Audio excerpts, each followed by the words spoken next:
Do you suck at Hyperscape? Or maybe you're completely unable to hit the target even if your actual life depends on it? Or perhaps, alternatively, you're a total god who causes the enemy to rage out and never play again. Maybe you're somewhere in between, because games have different types of players, with different skill sets, outlooks, and ability levels. From the top tier pros, all the way down to those placing their hands on a controller or mouse and keyboard for the very first time, ready to get completely stomped on. This creates loads of different type categories of players that people can fall into, and Hyperscape is no different. So without any messing about, here are 10 types of Hyperscape players. All I want you to do is enjoy and let me know in the comments below which one you are, which ones your friends are, and any types I missed out. This video is brought to you by the Board of Awesome, thanks to these epic people that support the channel on Patreon. And the current target for the channel is to hit 60k subscribers, having just crossed over 51k. So if you're new here or want to see more content, hitting that subscribe button would be massively appreciated. Thank you very much. Hyperscape player type number 1 is the Hexfire Spammer. Now I don't know if this is the case on PC because I've had many a PC player tell me the right one is dominant and such like, but on console the Hexfire is absolutely everywhere. It's a plague, a swarm of miniguns. You can hear them firing off in unison all over the map. The Hexfire is the ultimate spray and pray weapon, with enough ammo to honestly just hold the trigger down as you and or the enemy run around all over the shop. And so people do, loads of people in fact, and I have at times as well. The Hexfire Spammer isn't relying upon high bullet damage or generally much precision shooting, just simply that the enemy will have to bail or reload before they do. Now if the enemy hits their shots, then sure, the Hexfire Spammer might die, but most of the time, especially if there's a full squad of Hexfire Spammers, it's a nightmare to play against. It's looking like minigun for life for these players right now until there's maybe enough, spamming away until the end of their days. The life of the Hexfire Spammer. Player type number 2 is the Warzone player. Not all of them, but a handful. Sometimes changing from one game to another one takes a while to get used to, and sometimes it's an impossible transition. So right now you can find a few players in Hyperscape who just aren't accustomed to what the game is about at all. They're crouch walking around, slowly checking their corners, pre-aiming lanes, and just generally playing as if this is any battle royale other than Hyperscape. But this one is all about fast play and movement. You've got to jump, slide, bounce and bail, invis, reveal and wall up. It's really not like the slower paced BRs that many are coming from, and thus the Warzone player has a little bit to get used to, and most of them will, but for a small bunch this is going to remain a struggle. Player type number 3 is the AFK dropper, the guy that goes off for a drink, the bathroom or whatever else while you're loading in and doesn't make it back in time to control his pod. So you get probably the most entertaining late drop in battle royales right now, as they slowly fly further and further away from you across the map. This actually happened to a mate of mine who thought he'd quit out so he could go and check when his food was going to be ready, but nope, it kept him in, so I got the joy of looting while his pod just sailed overhead before landing him on top of a roof miles away to stand still till he got back. Absolutely great work. Player type number 4 is the Kill Hunter, that squad member who just constantly flies off towards gunfire, desperate for that next kill, determined to get the most kills in the squad, or just to get constant action in a game already pretty full of said action. Sometimes this results in some crazy play and some impressive outcomes, but other times it just gets them repeatedly killed. So off they go then to find the next revive token. Probably the most frustrating aspect of playing with a Kill Hunter is their tendency to run off to find a fight, to then only shout "they're over here, get to me" as they're being lit up, rather than telling you when they're on the way and you haven't got a chance of getting there to affect the outcome. Basically, they're generally a bit selfish, more concerned about themselves than the squad, but nobody really cares about that on the occasions when the player carries them to victory, so I guess it can work out either way. Our 5th type of player is the Camper. Yes, even in Hyperscape, you can find the type of player that exists in all battle royales, and indeed in all first-person shooters, although they're so extremely rare in Hyperscape due to how the game is designed. With the time to kill being as long as it is right now, camping doesn't really work, but that still doesn't stop a select few absolutely hardcore elite patience level campers from picking a corner and pitching a tent. But actually it's often not with the intention of picking up kills in Hyperscape, it's so they can survive until the end and maybe pick up an easy crown rush win by using abilities. And yes, you may now all boo and condemn that kind of behavior.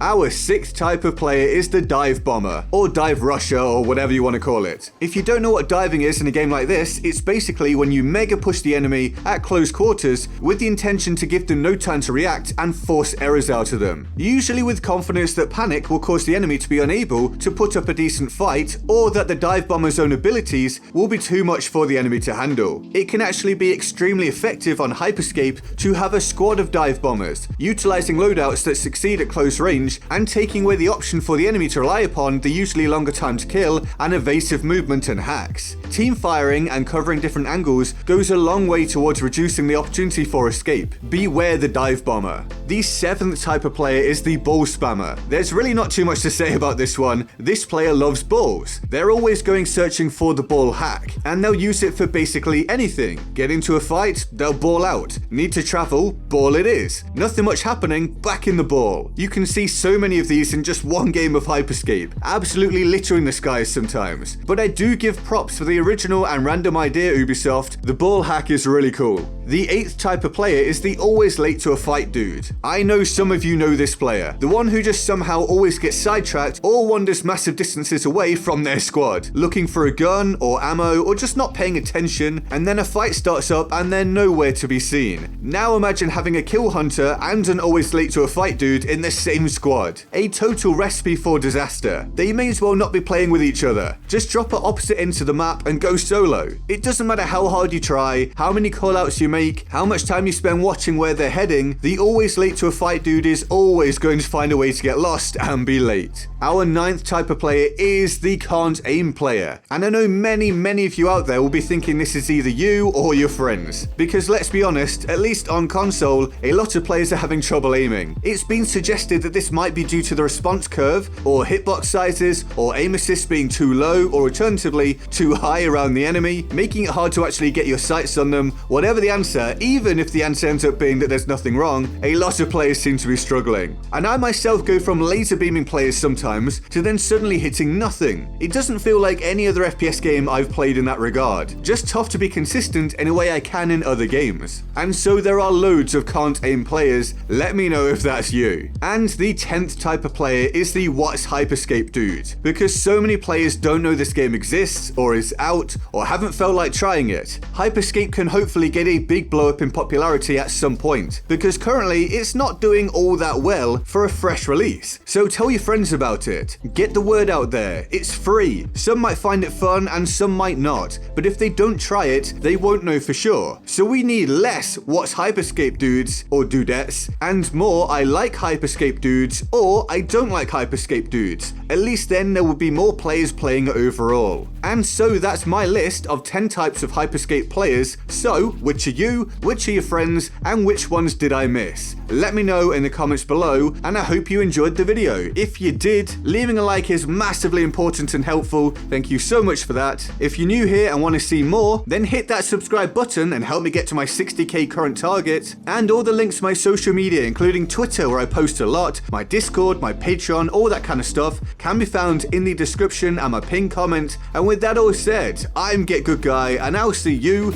next time. Laters.